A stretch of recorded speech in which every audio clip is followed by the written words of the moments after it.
Pretty decent study on Wednesday. But today, what I'd like to point out in the first part of the class is the idea that the 21st century Yitro still exists, and that 21st century Yitro still thirsts after the knowledge of God. And this week's Parsha, Yitro, the father-in-law of Moshe Rabbeinu, makes his entry into Jewish history. Just a big, all of a sudden, pops up, and here's Yitro. We had encountered him before in the story of Moshe's heroic defense of Yithro's daughters at the well, the bullying shepherds. And when the daughters came home, they said, hey, this great story of an Egyptian guy was muscular, he's big, he defended us against all those guys, it backed him down, and it was the coolest thing.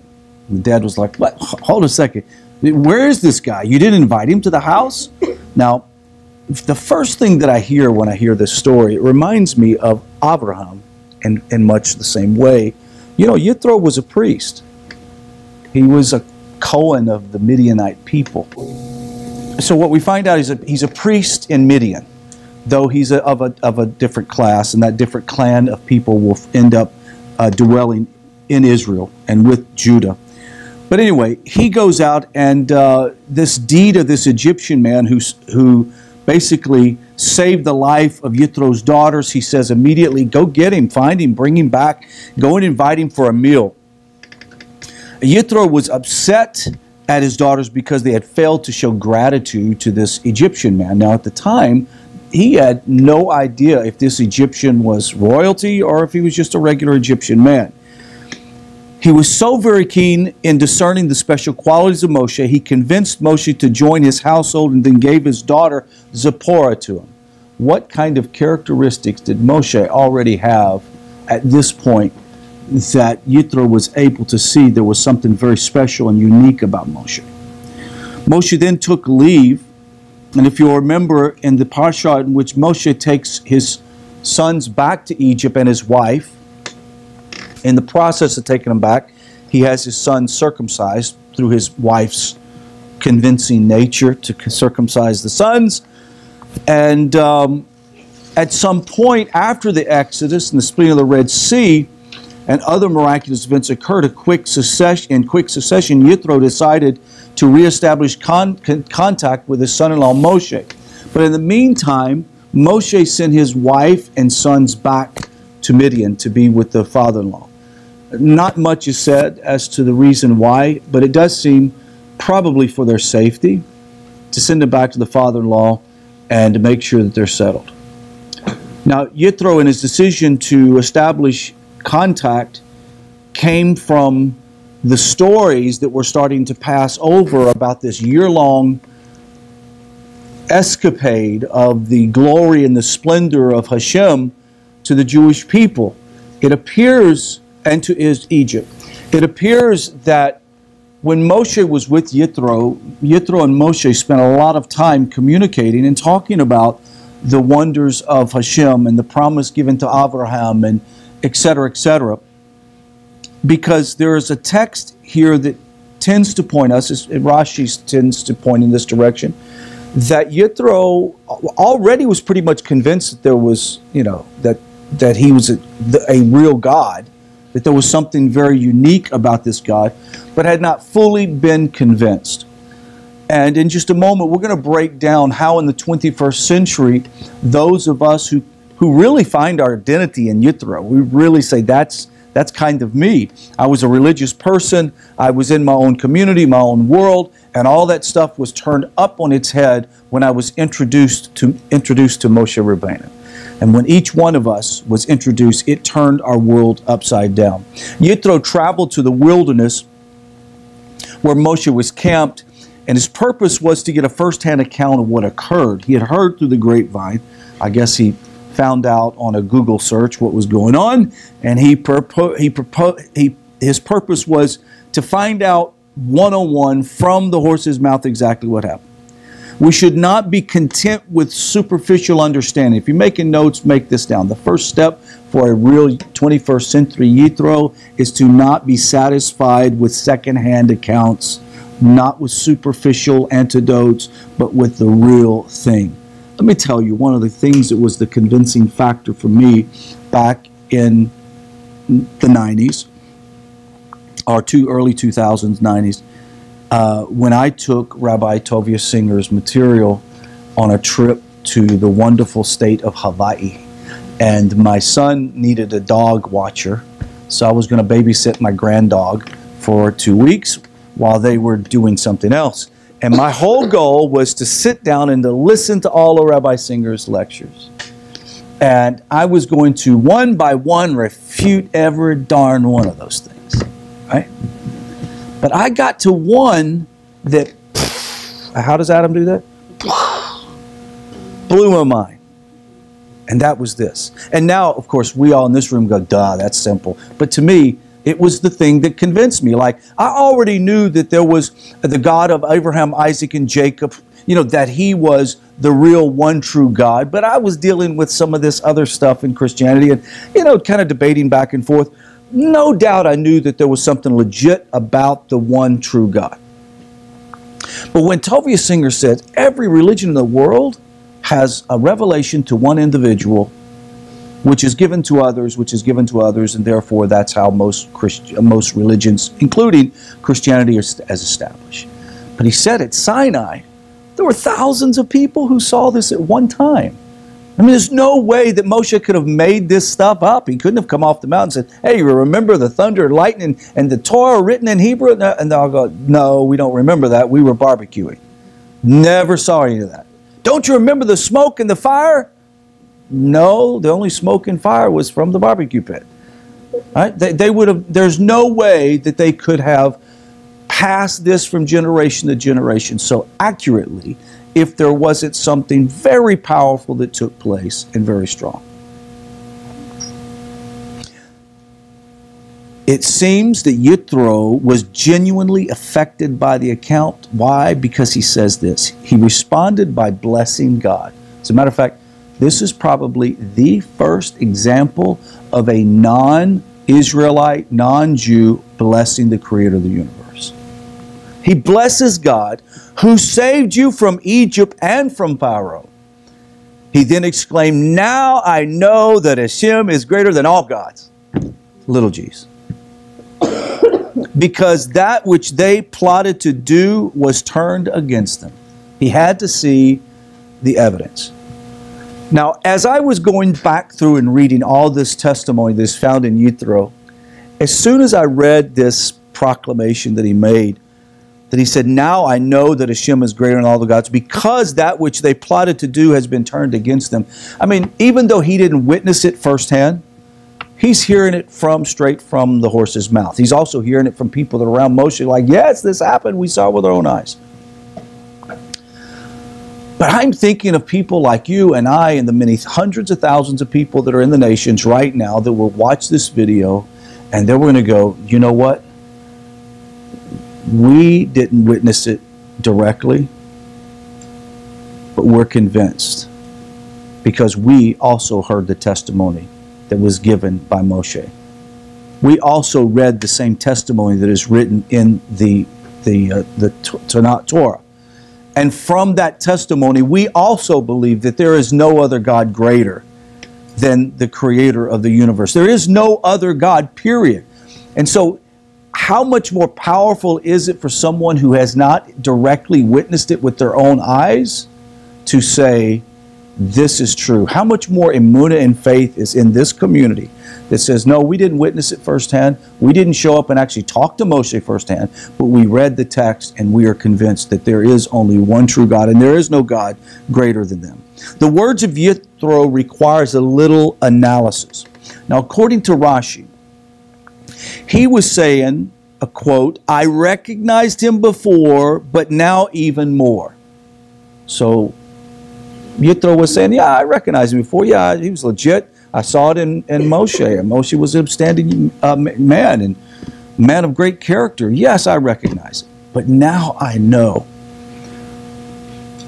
This means that belief in Hashem is not a simple either-or proposition. Noah did not enter the ark until he actually felt raindrops. Was described as one who believed and didn't believe. This is according to Rashi. He believed but not wholeheartedly. His faith was not absolute like that of Abraham, who walked before Hashem, prepared to go to whatever path he was directed.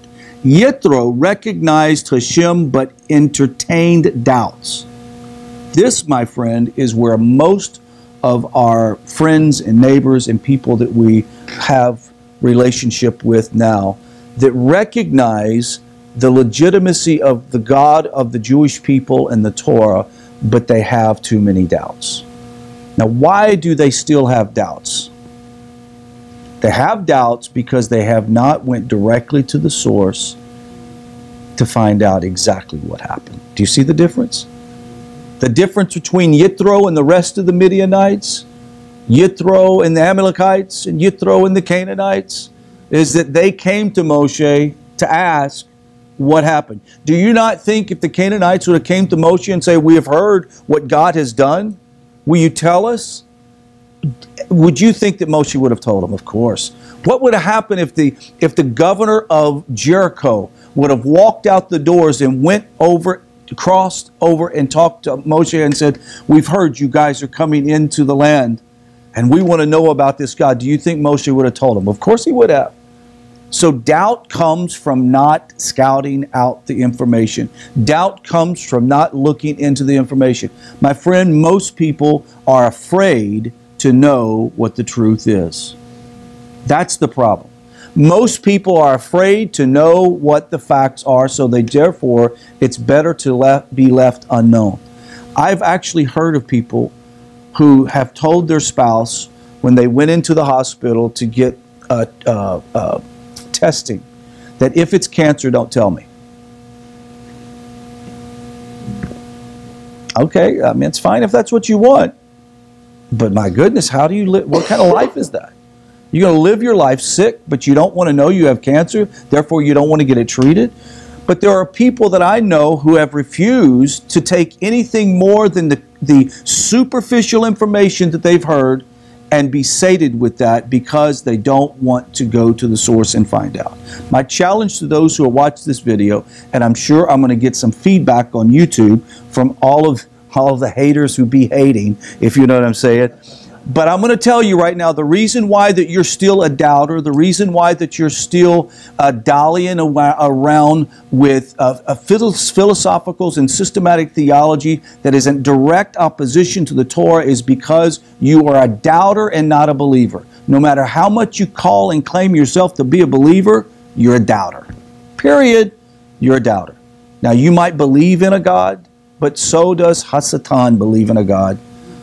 Though everything in creation believes in the Creator, right? Duh, it doesn't take much power to do that. The power comes when you decide to go to the source. And I challenge people to be like modern day Yitro. Run to the source, look at Moshe Rabbeinu, find out what he says, find out what happened, and ask the source, and then determine what is true. Yitro was able to sense the great significance of the events that had transpired. He recognized that he was living in the time of divine revelation, and that if things would be properly explained to him, it could change his life. Every one of us in this room found out that there was a time of divine revelation for yourself. You know what I'm talking about. The date and time, whatever it was, that you read the right text or you came across the right thing, you heard the right lecture, and you went, oh my goodness, this is God. I mean, how would I have ever found this? God must be trying to show me something. And you dive in to try to find out what the truth is. This was the Yitro of that time. This is the 21st century Yitro that says this is a divine moment. I had my banker that I love dearly, who's a great guy, who's a Sunday school teacher at the Baptist church down the street, and just a smart, intelligent man. So every time I come in and he sees me, he wants to say, come on in, sit down, let's talk a little bit. All right, and so he wanted to ask me about the Song of Solomon and whether that was about the Jewish people and God's relationship with the Jewish people. And I said, well, spot on, you good analysis, because I thought he was going to say something else. And he said, I said, a good analysis. And he says, what can you tell me? Can you tell me like anything that's going on in the Jewish world? I said, redemption's coming. I said, Mashiach's coming. He goes, Mashiach who? And I said, Messiah's coming. He goes, oh, okay. Like, well, okay, he's crazy. But okay. And I said, matter of fact, one great rabbi says that Mashiach's already here. And that he's going to reveal himself through that God will reveal him through a vision. I told him. And he goes, do you think that's real? I said, all I'm telling you is you better get on board and realize that we're in the age of divine revelation and understanding. And there's nothing stopping you from finding that out. Now, whether he'll do it, I don't know. I don't know what he's going to do. But folks, we are in that period of time where God is revealing his nature and his character and his essence to all the world. We are actually seeing a supernatural download. You know how a river, you've seen like a flash flood, empty creek bed, and then within just about 45 minutes, it starts from a trickle to a flow down. What's happening is we've already begun to see the flow of divine understanding in the nations. And there's no way to explain it except that it is divine revelation, because it's not because there is a campaign by the Orthodox Union or the Haredi community to go out and to teach people about Judaism. It's not at all. It's of all things, people who are, what do you call it, playing around with it, literally playing around with it in church, and then divine revelation comes to some individuals. It doesn't come to all, and maybe some it comes to, but they choose to be doubters instead, and they just continue walking blindly. Rabbi Moshe Hamlazato says that a person who is willfully blind is like a blind man in the dark. That's a very terrible place to be. And if someone's watching this and you feel a bit jaded or feel a bit accosted because of what I'm saying, is I'm telling you we're living in a unique time in which God's divine understanding is being meted down to the most humble person in the world, people in the world. It's not giant scholars. It's the average Joe Q public who will merely go ask the question, is this what really happened? And if that's what really happened, then you have got to the immense responsibility to accept it or to continue to be a doubter. The rabbis say until Yitro, no one had blessed God for the deliverance from Egypt. Perhaps the reason is that while for the Jews it was a great deliverance from bondage, it did not produce the type of elevation in their relationship with Hashem that it did for Yitro. Do you understand? Because they already knew about God. They already knew about His loving kindness and His relationship with their forefathers. They already knew about that. But Yitro, when he saw this, it took him from the lowest place of understanding of the divine essence to realizing there is only one true God. I mean, what a revelation when you find out that God is not three people. What a revelation when you found out that God is not subservient to Himself. That the Creator of the universe is not a servant to anything or anyone. That He is self-sustaining. He is El Shaddai. He is self-sufficient in who He is and what He is. Amen. Amen. I believe that. And when you see that, you cannot help yourself but to run to revelation and understanding. And what I'm hoping that this lecture will do is inspire those who are potential 21st century Yitros, who will get out of their comfort zone, get out of their little job descriptions, whether they're a priest or whatever, and travel down to where Moshe is. Where you're going to find Moshe is in the Torah. That's where you're going to find Moshe. And you're going to study it, and you're going to know it, and you're going to learn it, and you're going to look him straight in the eye and ask, how is this a divine incident, and how can I participate? Yitro could not contain his exultation. He says, listen to these words. Now I know. I had someone ask me, how is it that I can no longer believe in the doctrines of the church, i.e. the Trinity, etc.? And I said this. I said, because now I know. Now I know. For me to go back on what I know would be like a dog turning back to its vomit. Why would I want to reject the thing that I know? As a matter of fact, because of what I know, it scares me out of my mind that I would ever, God forbid, say that there would be other parts and partitions of the Creator of the universe. It's because I know. He not only saved the Jews, but dealt with their oppressors according to the principles of measure for measure. This is a God who is all-powerful and all-knowing, just and merciful and compassionate. He brought burnt offerings and sacrifice to Hashem. He realized that his purpose was not only to the knowledge of the Creator, but to serve him. Yitro totally committed himself to the cause and to the purpose. May the story of Yitro, of burning thirst for knowledge and Hashem's providential response to his sacred desire, be a source of inspiration to us all. May we be like 21st century Yitros. Amen. That concludes this shiur. Yes, sir.